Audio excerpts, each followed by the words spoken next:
Hello, Amazing All Stars. Today is Wednesday, April 6th. Let's find out what is on our calendar for the day.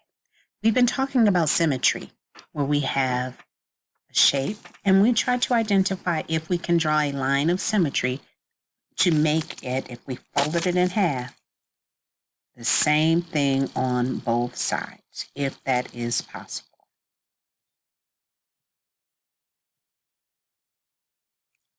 Wow. Ooh. Can we draw a line of symmetry with this one? Ooh, this one.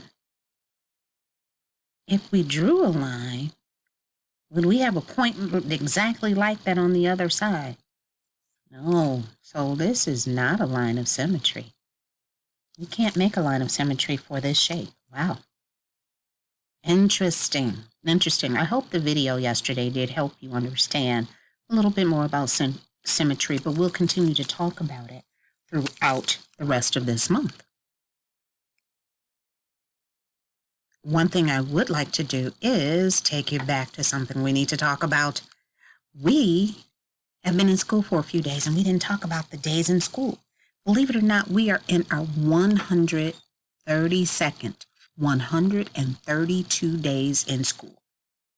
That is represented with the number 132, the number words 132, 100 plus 32, 50 plus 50 plus 32. All Stars, what I'd like you to do is focus on practicing your math facts up to the number 20. 10 plus 7 equals what? 10 plus 8 equals what? Keep going all the way up to the number 20. Start at 10 plus 0 and go 10 plus 1 and 10 plus 2 and keep going all the way up to the number 20. I want you to know all of your math facts from the answer being 0 all the way up to the answer being 20. I know you can do it. I believe in you. Off you go.